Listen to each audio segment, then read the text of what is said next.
And we are live on the United Public Radio Network, UPRN 107.7 FM and 105.3 FM New Orleans. How cool is that? To all those above me that watch over me, to all of you, my fave parapeeps on this side of the veil, welcome. This is Father Shawn's Paranormal Ministry. I'm your host, Father Shawn Whittington. I'm an ordained Catholic priest with the United States Old Catholic Church. I'm a fully professed brother with the Old Catholic Benedictines of Immaculate Mary. I'm a team member with Society of St. Benedict and co-founder of GhostBegone.biz. And yeah, I'm that guy on Eli Roth Presents The Legion of Exorcists on Travel Channel, which is currently streaming everywhere.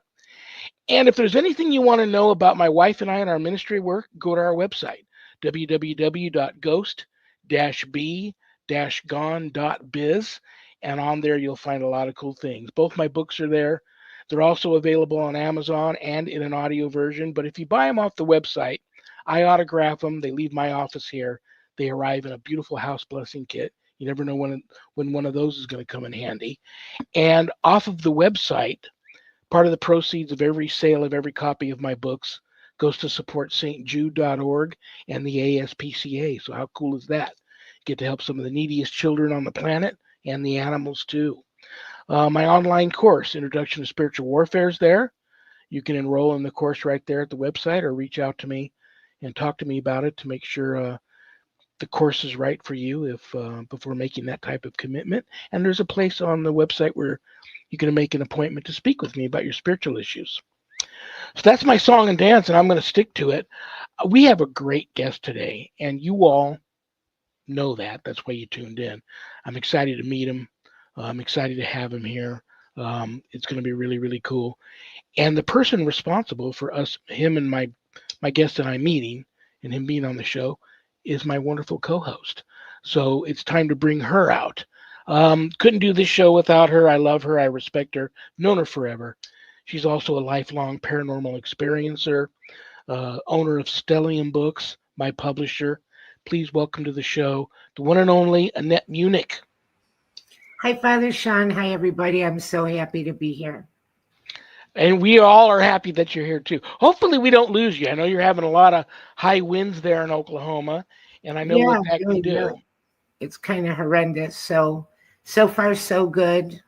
Knock on wood, and maybe, we won't have any interruptions. That would be fabulous.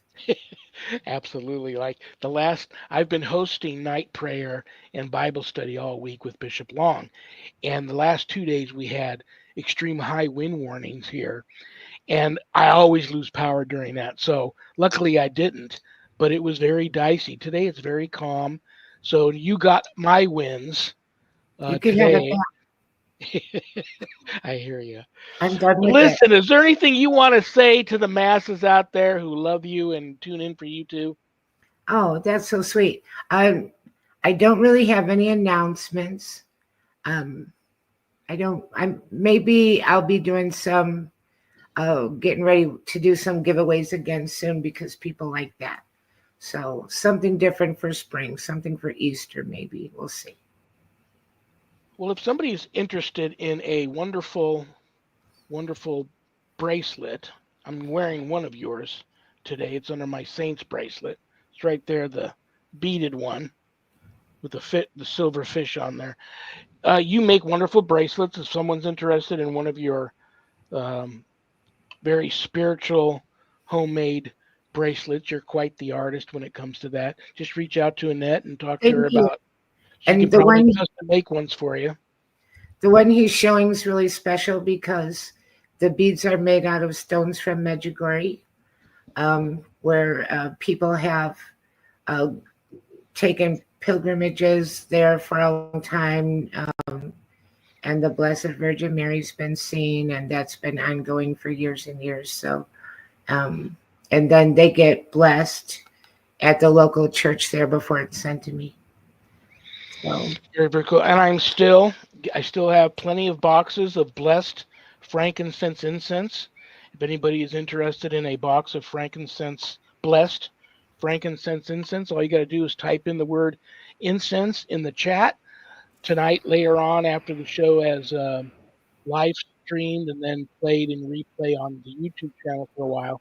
She'll check the chat, and if there's anybody in there that has, there's more than one name in there that has asked for incense, she'll do a drawing and she'll get the name to me, and then we'll reach out to that person, get their mailing address, and get them some free blessed frankincense incense. And once it's gone, it's gone. So if you're interested, just let us know. Just type incense into either the chat during the show or later on the replay on YouTube for people that can't listen live. And then around midnight, we'll go and look and see, collect the names up, and send you some. That's kind of a tongue twister, isn't it? Blessed frankincense incense. Say that 10 times fast. Yeah. Well, listen, are you ready to bring on our very special guest? I'm very ready. I am too. I'm really excited. I know that the hour is not going to be long enough, so I'm going to quit wasting time.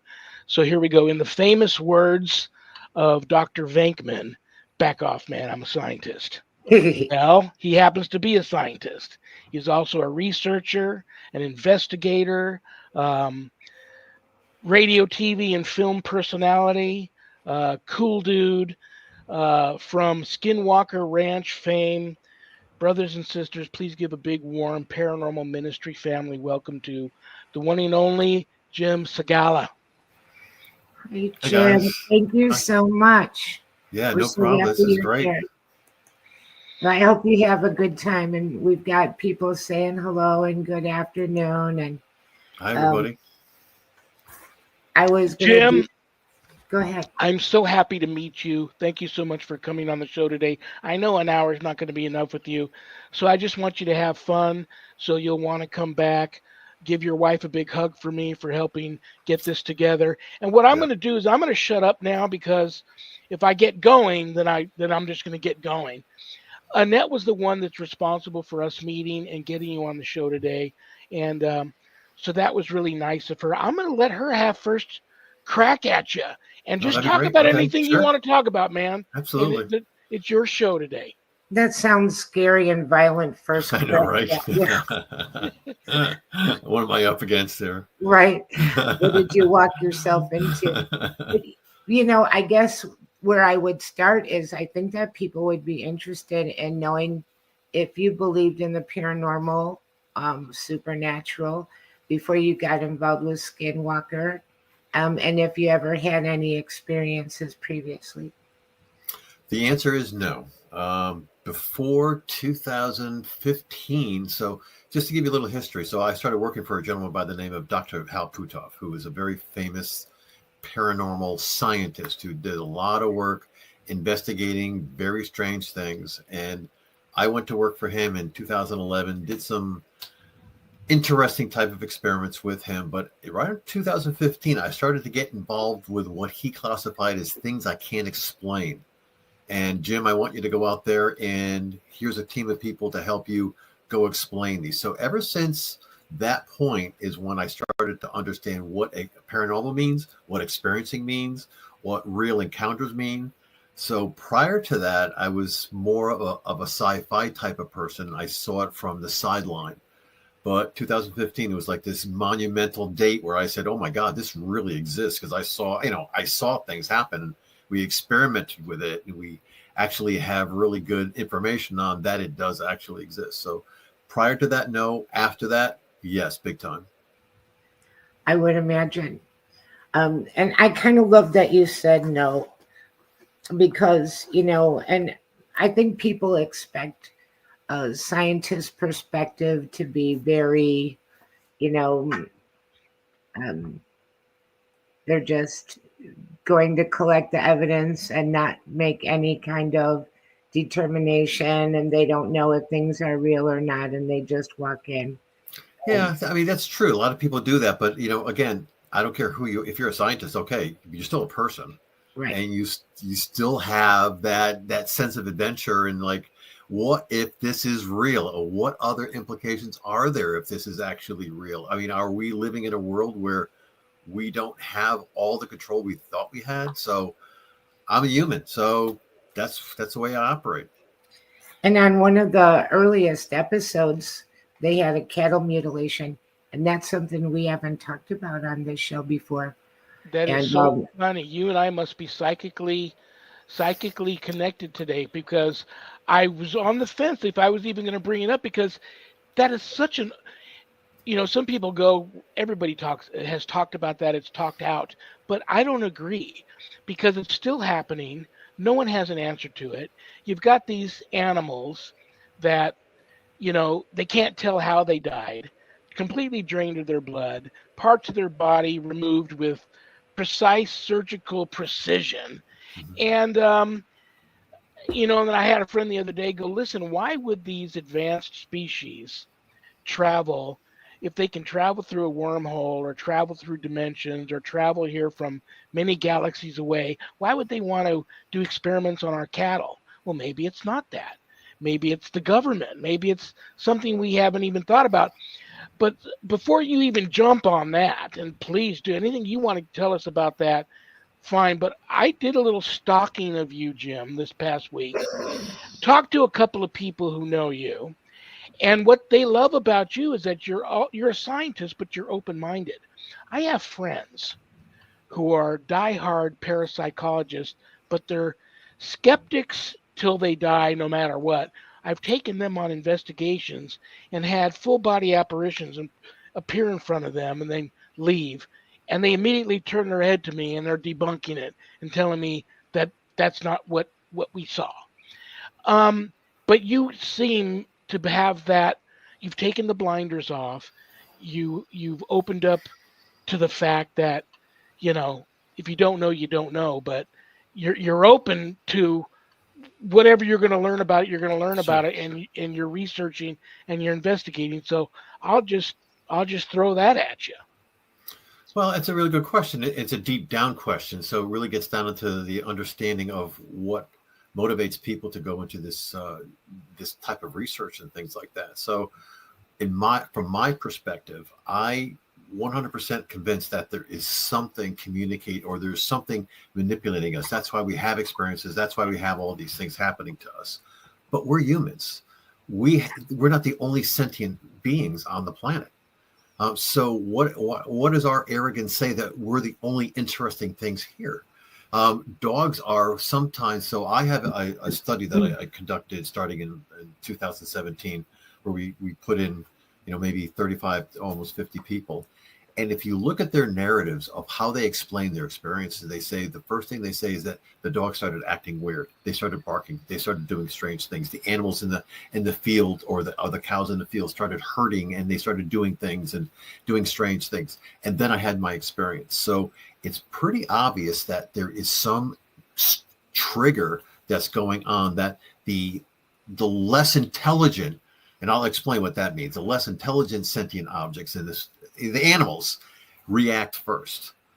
Our problem, our human problem, is that our brains are so much more advanced than them. We try to rationalize everything. We try to put an explanation on everything. So before we even our brains even get a chance to say, oh, wait a minute, something strange going on, we've already processed a lot of that stuff, and we're throwing stuff away. And I guess finally at some point it says, okay, I think this is strange. We need to actually take this for real. But dogs don't have that, or cows don't have that. So they react almost instantly to these things. And what happened on Skinwalker is that this cow, I mean, the lead up to this whole thing was that they were going crazy. And I asked, and I'm not a farmer, so I have no idea. So I said, why are the cows, running back and forth into the field? And they said, well, they never do that. That's a very strange thing. But they were reacting to some external stimuli from something. We don't know what it was, but it was something that made them, they put them in a flight type of thing. There was no animals around, obviously. There's no predators around. So something must have stressed them. And after all that was over, we found that one cow that died, the vet said, after he did the necropsy, and he said, he looked at this thing, he says, well, this animal died of fright, basically.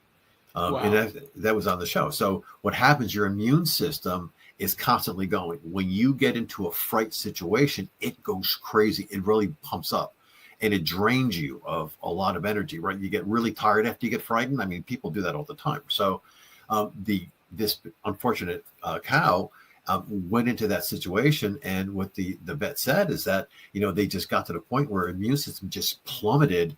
And all of a sudden, all of the bad things that are in our body all the time that the immune system is like keeping down took hold. And actually, he died of pneumonia, unfortunately. Wow. So this poor animal, within 3 days, died of pneumonia. It just drowned in his own lungs. So he said the only thing that can cause that is like sudden fright. So when people ask me about, are these things they come millions of miles to go see an animal. I said, yeah, you're right. They're looking at everybody. Why would they come over here and just look at just humans? What's our arrogance to say that, there aren't any other intelligent things? I mean, look at dolphins. I mean, dolphins, I think, might be as smart as we are. We don't know. And they probably get interacted with. We can't really talk to a dolphin, but I'll bet you, there are people that have some kind of evidence that, they are interacted with. So are people being interacted with? Do we have experiences because of external sources? Yes. Do animals do? Absolutely. That was a long answer, but that's my answer. It's a good answer. Yeah, very well said. But then they do seem like they're surgically attacking the cows and taking body parts. In some instances, not so. Maybe the 0.01% you're going to get that, but on the most side, you're going to get that. You're going to get the interaction. It's like if people claim all the time that they're getting abducted, right? Are they physically getting abducted, meaning they're taken from one place out, or is their psyche, their intelligence, their whatever makes them human getting extracted from them, and that goes someplace? That's more likely. Are people actually getting body parts taken off and things like that? You don't hear of anything, but we're humans, so maybe it's a little bit more difficult. So when people say that cows are being manipulated and they're taking parts and things like that, you can't discount that. You can maybe raise your eyebrow and say, that's interesting, and not really buy into it, but you can't discount any of that because we don't know what this phenomenon is. We're just all speculating. And if anybody that says they know and they say it's wrong, well, they have no idea what's going on to begin with. So I would say take that with a grain of salt. Very interesting. I think about all your body of work and the ranches like Blind Frog and Skinwalker, and then I asked you this in the green room, and I'm going to probably still mess the word up. Is it Uinta? Uinta, yes. Uinta Peninsula or region Basin. or where Basin. Yep. I am, for lack of a better description or situation, I'm thinking of a lot of paranormal investigators that started by just ghost hunting, or they just started searching for Sasquatch, or they're UFOlogists. Sure. And they go out looking for UAPs and stuff.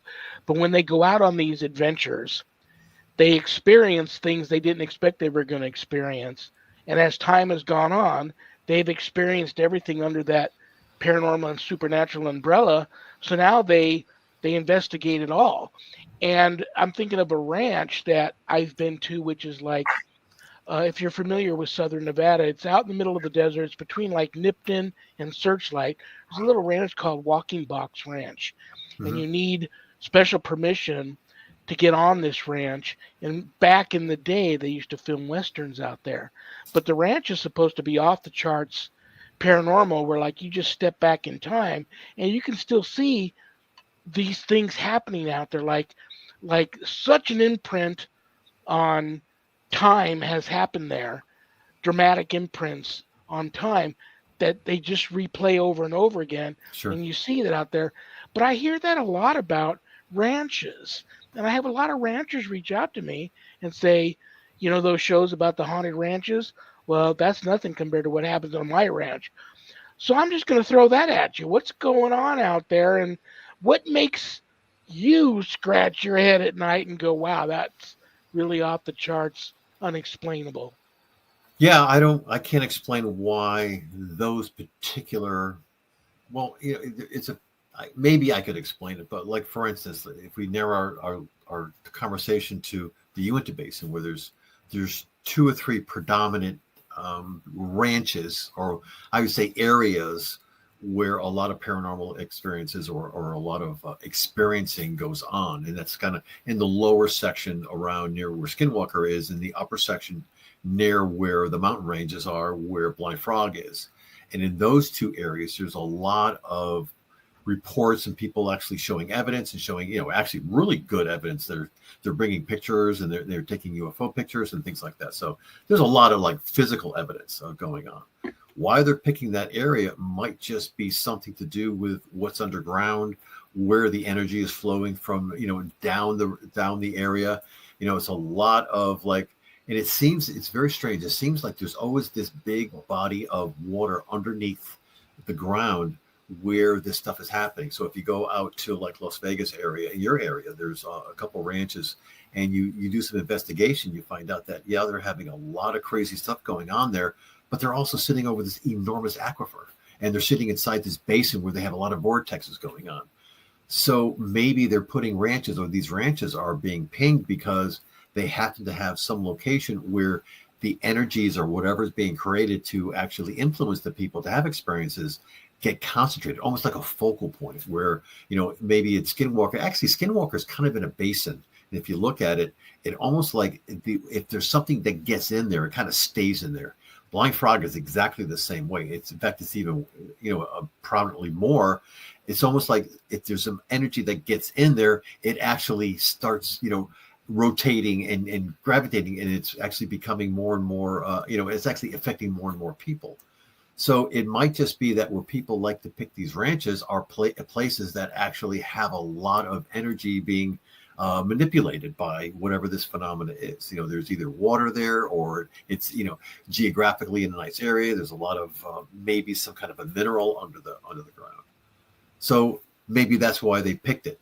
So it's not strange that the Aztecs picked the Uinta Basin to hide things, because it's a very euphoric area. It's very nice. The Native Americans picked it. So you go there and you feel really good about yourself. I mean, up in where the Blind Frog area is. So why not? I mean, so if they picked it, why can't everybody else? Why would an entity that comes from some other place say, oh, that's a pretty cool area, I'm going to go investigate that area? Well, it's like a perfect storm. The whole area, and they get the high EMF, the high radiation reading. Yep. And we notice a lot in the paranormal community, although I'm not a big investigator, but I interview people. And a lot of the very haunted places have a water source, a well, a stream nearby. They have mineral sources, particularly limestone. There's different things that seem to strengthen the, phenomenon that they can maybe draw from it, energy. Sometimes there's like a tower nearby, electrical transmitter, Very something possible, like that. Towers like that help it out. And I don't want to get off topic, but I'm actually from Chicago, and one of the most haunted cemeteries in that area where people go to, Bachelor's Grove. There's a swamp there. There's a big power station tower, and there's a swamp. And when it rains, the water kind of encircles the whole cemetery. That's interesting. And we were kind of checking into that for a while, seeing how much evidence could be collected under dry conditions after it rained. When there was water present all the way around, it seemed to be more active. Sure. In 100 years from now, when we've got this all figured out, or 200 years or whatever, we're going to look back and say, I know why that was there. But right now, it's not evident to us. We have a lot of people that are trying to investigate it. And that, I got into this business because I worked at this research institute under Hal Puthoff, who was, again, a very famous physicist that was being paid to investigate these by a lot of very well-known people that experienced. And, during my tenure with him, so it was quite a bit of time. I spent a lot of years with him. I started understanding things and understanding what's the repeated things that you start learning. Is, oh yeah, I anticipate that, I expect that, I have all these things. You start seeing patterns. So we would go to an area that people are, the reason I got into the game is because people got hurt when the experiences happened. They were leaving actual physical marks. You say, well, how come people don't get hurt? Well, they do get hurt, and that's how I got into the business. They end up in the hospital. Cows get things taken off them, but we had 45 cases of people ending up in the hospital after they've had a bona fide experience that they explained. They had a lead up where they had a change of personality. Something happened. It actually escalated, became at some point, all of a sudden, they had this full blown experience. And then right after that, they had an acute reaction. Like, they would develop a very big lesion, or they would have skin rashes, or they would have, some horrible thing that was happening to them. And like a autoimmune attack on them from their blood system. But, something would happen. And that's what Hal said to us. He says, I've got 45 cases where people had, profound experiences, and they all ended up in the hospital. Some actually perished. I mean, some actually ended up, and there are always the edge cases, right? There's always, if you have 1 million people that have experiences, there are always going to be a few of those that really end up to be very bad. But so I don't want to scare anybody, but we had these 45 cases. And what got me interested in this is that we actually showed that these people actually got hurt after they had these experiences. It wasn't like they got sick and then all of a sudden, they just had experiences. They had the experiences and then so whatever prompted them, whatever energy came outside and made them have these experiences, caused them to have physical injuries that ended up in the hospital. And some people stayed in the hospital for weeks, some, just for a week or so. But, that's what we were sent out. So I was put on a team with a guy named Kit Green, who was a very famous investigator. He's a neuroanthropologist, or actually he's a neurologist that has a lot of interest in this type of thing. So he would go out with me, and I would do the physics part and the actual part of the environment, and he would actually look at the patient and run up through the MRIs and things like that. So that's what actually prompted me to say that there is something going on.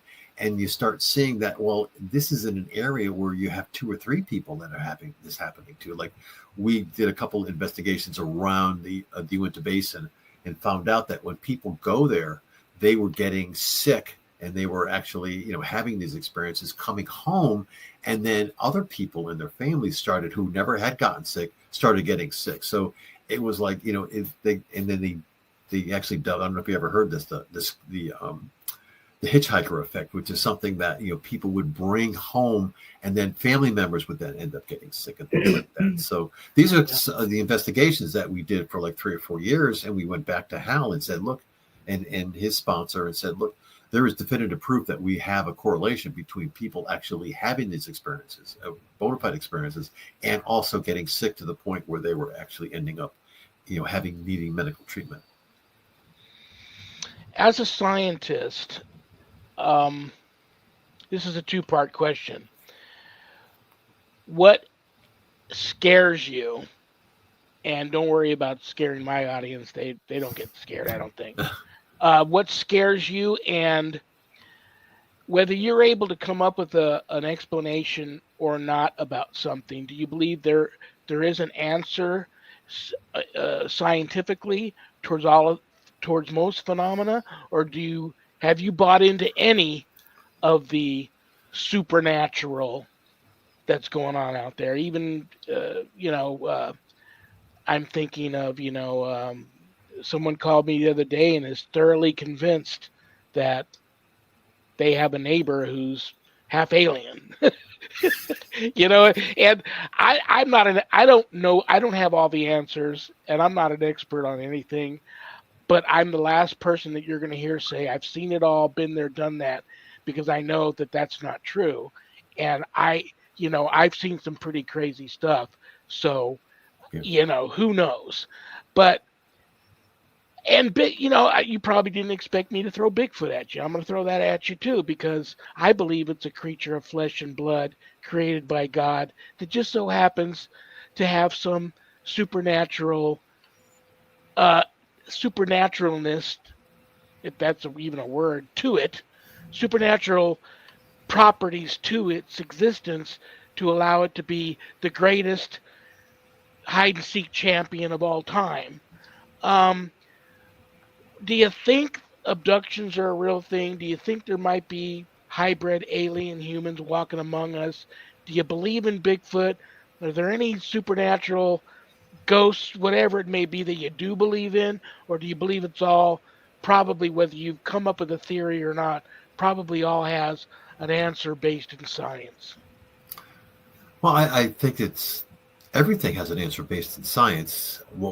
I think that we just spin back a little bit and think that these people that make these reports, are they either hallucinating this, or is this a reiteration or an explanation of what they're actually feeling and what they actually observe through their senses? And I think that's the latter.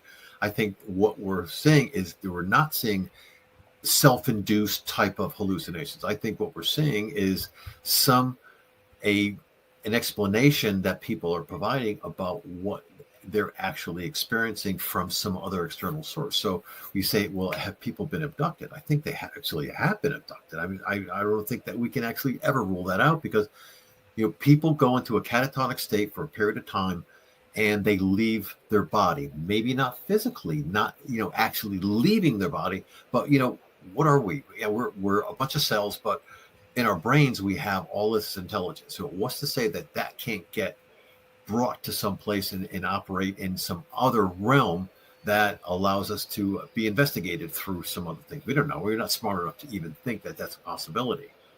But that's an abduction, because we're not being physically abducted. Our cells are not going someplace, but our intelligence is going someplace for a short period of time just to see what makes us tick. So, and the reason I say that, I'm not saying that because I just, like a science fiction. I've seen thousands and thousands of cases where people report this, and they report it in such a way that you can actually look at it from, now they have all this AI and stuff like that. You can ask, are these people, what's their sentiment? Are they for real? Are they lying? Were they scared? And it's all the same thing. It's all these people actually explaining, and the AI would kick back. These people are actually explaining a real situation that happened to them. So then you have to think, I said, wait a minute, if that's possible, is it something that's getting induced from the outside? Is there an entity that's actually giving this impression to them, where they come over to them and says, look, I'm going to let you see something called Bigfoot. And they say, okay, well, I see a Bigfoot. You might not physically see a Bigfoot, but you're given that impetus into your brain to say, yeah, I've seen something. But it's not that you're making it up. It's somebody is making it up for you from the outside. Or I shouldn't say somebody. Something is making it up for you on the outside. So, in science, you really can't rule anything out. And the thing is that what we did kind of not rule out, but we still have a very strong impression. That's what our first investigation was, is that these people are not hallucinating. This is actually happening to them. And our brains are just reporting this. And unfortunately, our brains are so creative. We tend to, like I said before, rationalize things and draw conclusions around it to make it so it's not as bad as it seems, a little bit safer for us to be. But the bottom line is that, we have very strong evidence that there's something coming from the outside, make them think this, see these things, feel they've been abducted, go someplace, learn. I mean, believe it or not, come back in 4 hours and have the ability to speak an entirely new language that they never even heard of before, or have written down on a piece of paper something so crazy that they'd have to go get it interpreted, and then find out that it's like this thing from like 100 years from now. So, I mean, if you see one or two of these things, they say, oh, that's interesting. But we see literally thousands of these, and you put each one in the data, you put each one of these things in the data set, you strip out all the personality stuff, and what is left is that it's real bona fide data that you can actually put into a model, a statistical model, to say whether or not this is actually real. And what it points to is that, there's a high probability that there's something going on that's inducing this in people and leaving medical footprints as they do this. Right. What's interesting too is that high EMF helps the paranormal be able to strengthen itself and come, into our field of awareness. But also high EMF can make us seem a little like high levels of that can lead to, I don't want to say a delusionary state, but it can make an altered state mentally, right? No, I think you're 100%. And again, I just want to go back to what I had originally worked on and found in our investigations is that what we did is that, okay, so if you go back to what our study, so we were given enough money back in 2017, 2018 to conduct a very intense study, and we picked 50 people. We only got really 35 of them or 36 of them, but we were able to pick 30, like 36 people. We put instrumentation around them because we said if people are having experiences and getting hurt from external sources, some external vector or something from the outside, can we technically measure that at some point and have a correlation between what they're experiencing and some crazy signal, which is the electromagnetic, the gamma, gyroscopic, all the different signals that you could possibly have. And what basically we came up with is that we had a very, very interesting result. In fact, if you want, I can actually share, if you wouldn't mind, if I can share my screen and show you some of the results that, if I get back to your. So do you think I can share a screen? We could try. You'll be the first one to try. Well, I'm going to actually.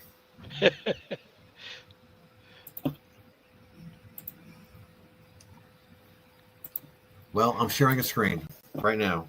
If you can see that.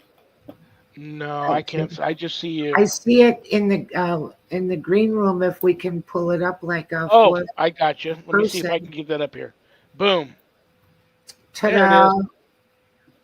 Okay, so this is from about 2 years ago. These are instances where we gave the people a piece of equipment. We call it the Mupas system. And we also asked them on a day-to-day basis, give us an explanation or a narrative of any experiences. And for instance, this is one of the experiences that we reported. We had thousands of these where we had this electromagnetic energy. You can see that this line right here is the normal everyday cell phones and microwaves and all this other stuff. All of a sudden, there was this incredible peak that happened at some point along, during the day, and they reported to us. And of course, these people can't see these signals, so they don't know this is going on. And they got reported to us. We had an experience. We saw something. An orb came in the room, or anything like something like that. And every single one of these reports that came. So sometimes, because this was done very protective of the people's personal information, if sometimes we don't include the narrative, but if we have something in this document, it's because people said something happened. We looked at the instrumentation. All of a sudden, there was a crazy spike. So here's another spike in the gyroscopic sensor where we said, somebody reported that something very anomalous happened to them. And at the same time, we had an anomalous spike in the gyroscope. Here's one in the electromagnetic spectrum. We would get like every day at some certain time or every week or so, they would get these spikes and have at the exact same time they would have an experience. And this is another situation where somebody had an experience, and at the same time, this is the electromagnetic energy that we measured from this instrument at that exact moment.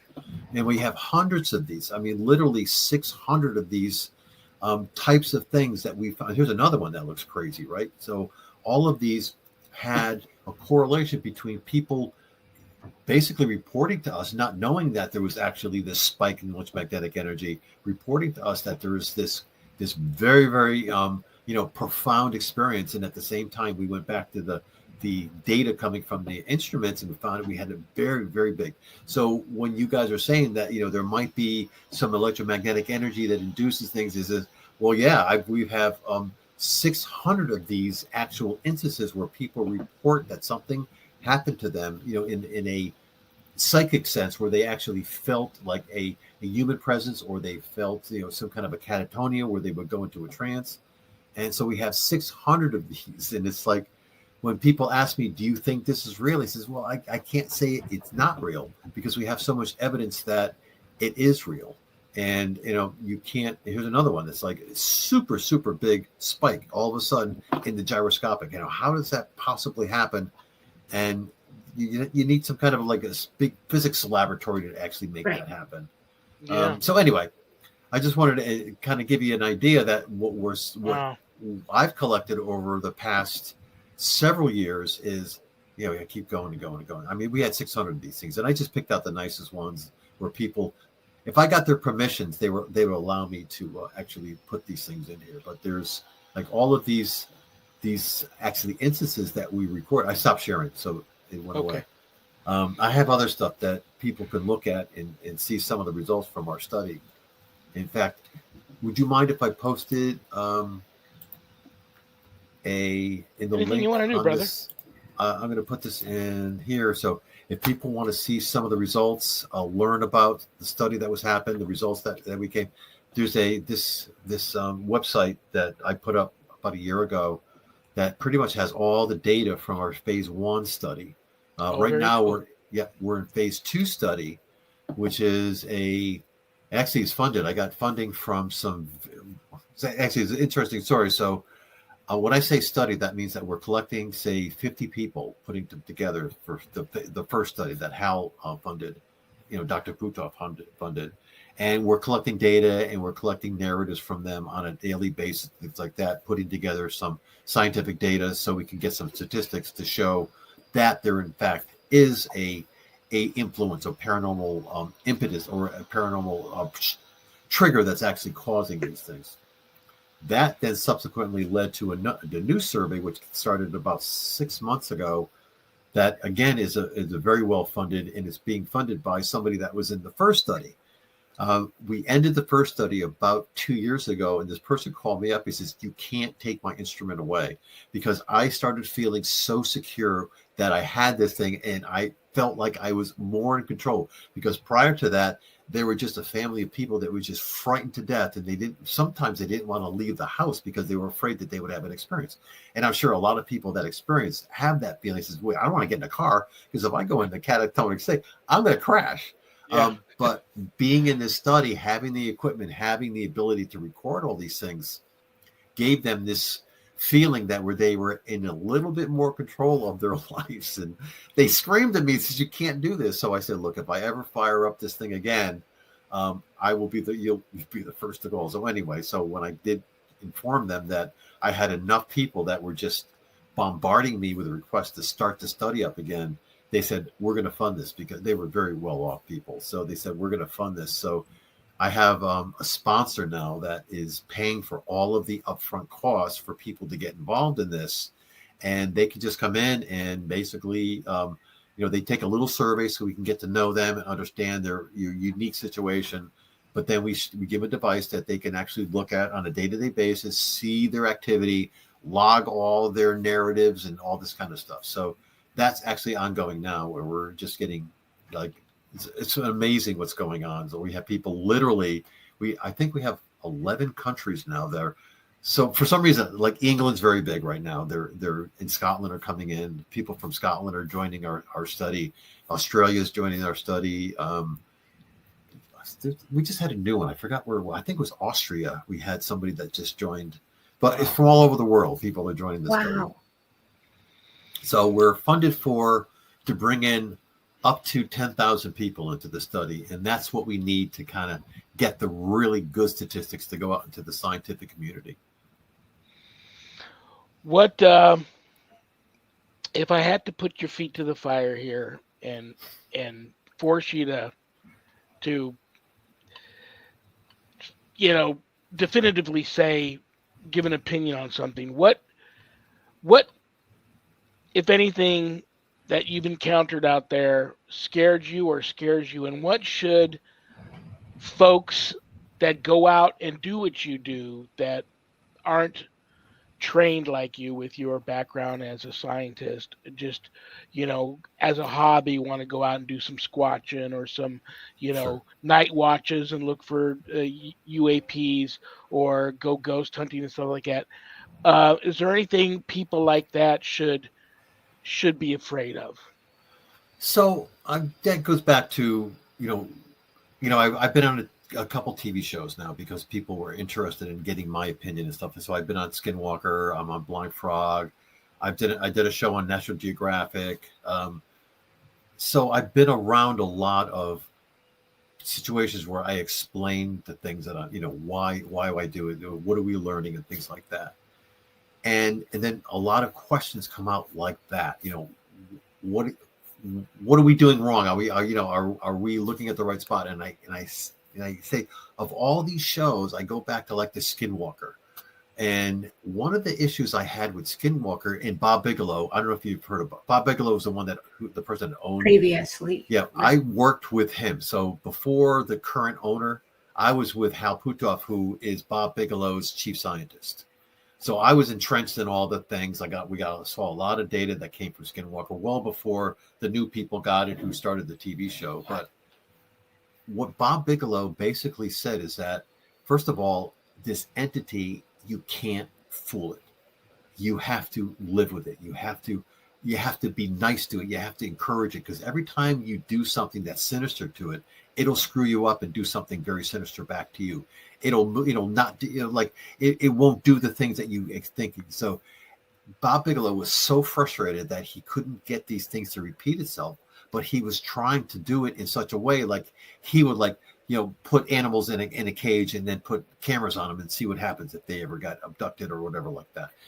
But every time that he did something like benign and very nice to the earth and things like that, then all these crazy things would happen. I mean, you'd have a really, really good activity happening.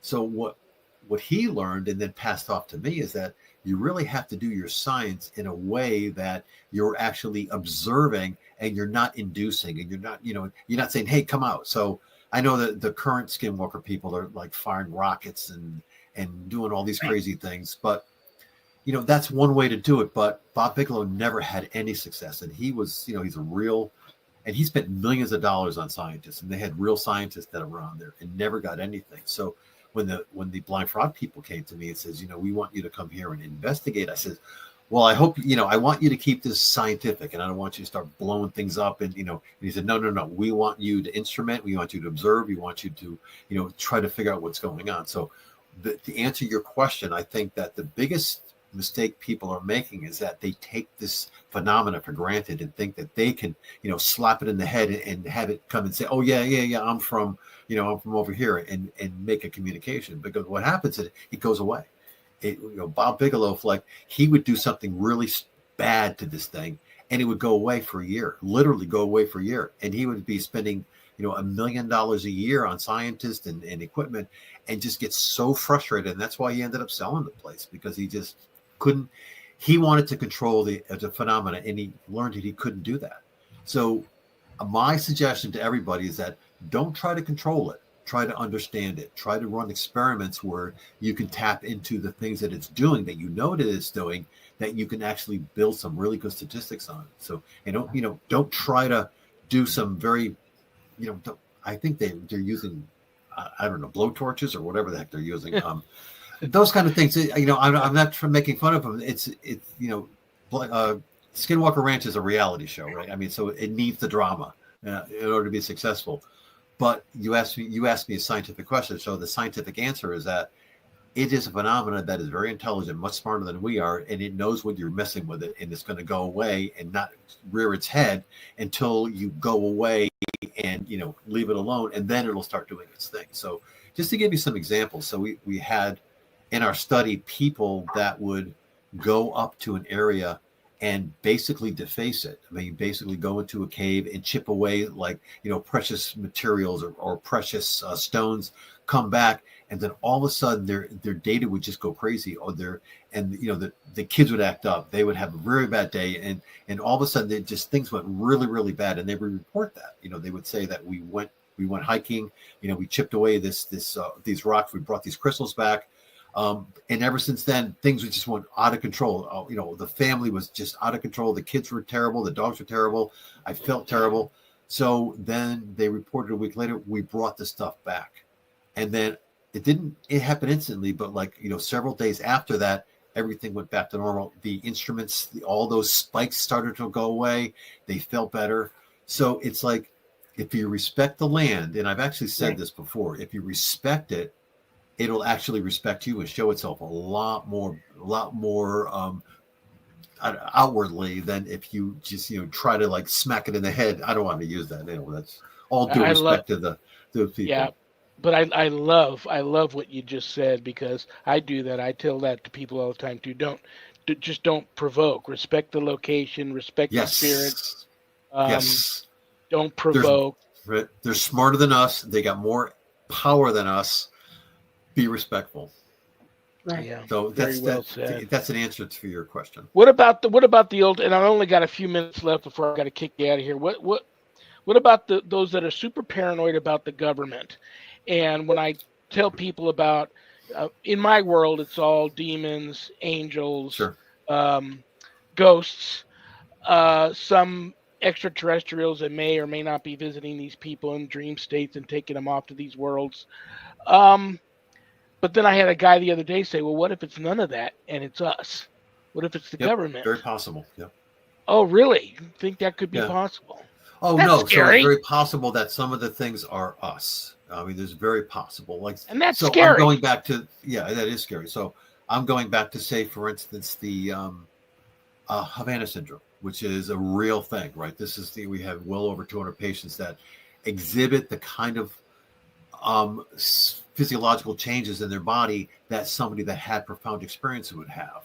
So I was actually put on a team with Dr. Green to actually investigate those, to try to understand, is there a correlation between what they were happening and what were happening? So, they took these patients and they spread them out. Like, they went to Johns Hopkins, they went to Bethesda, they went to, they were spread out and they were investigated to see what caused these things.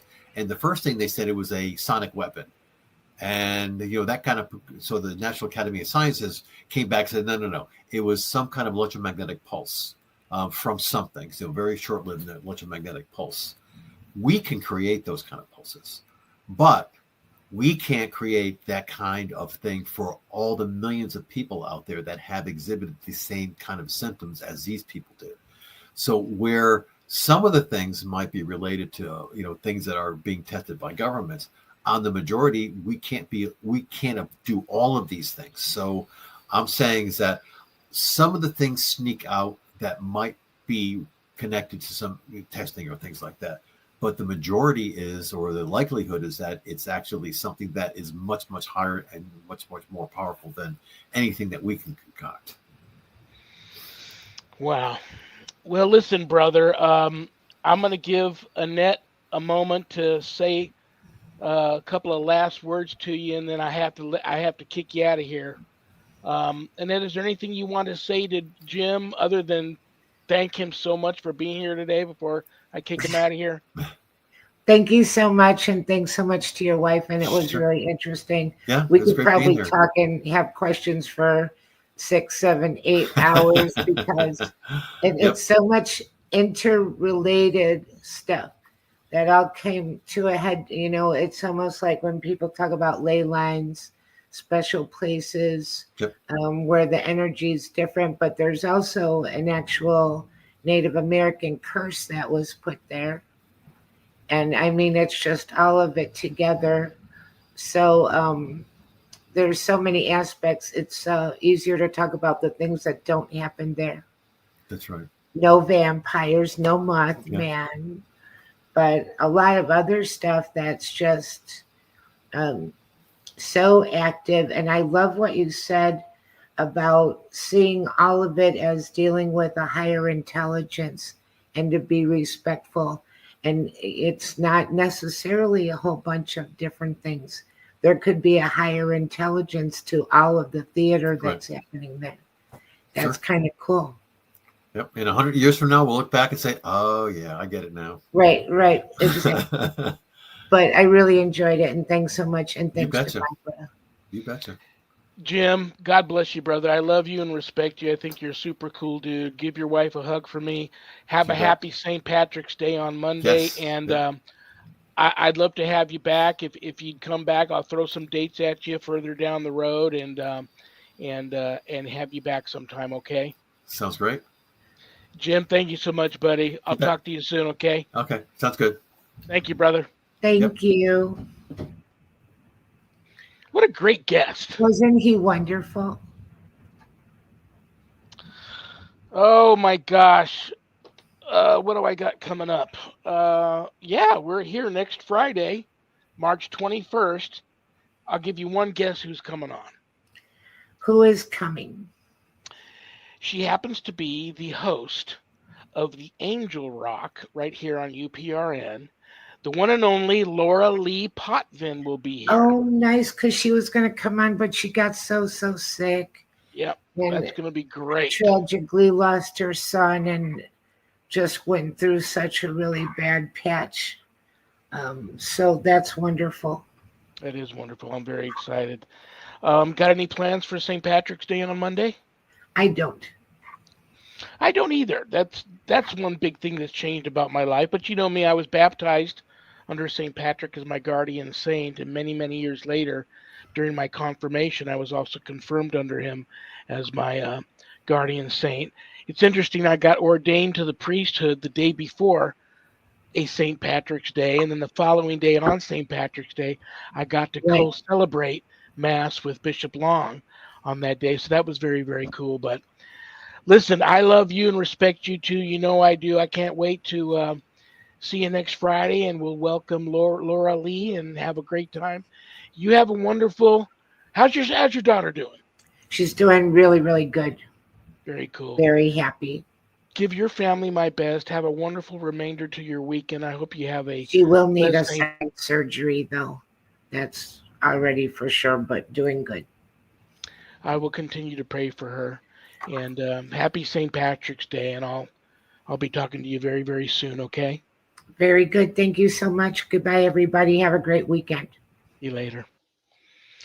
All right, brothers and sisters. What do I want to say to everybody before I say good night? Other than I hope each and every one of you listening has a very happy and blessed St. Patrick's Day. If you still go out and partake, don't do anything too crazy, and be safe. And thank you all for tuning in, because I don't have a show without you guys.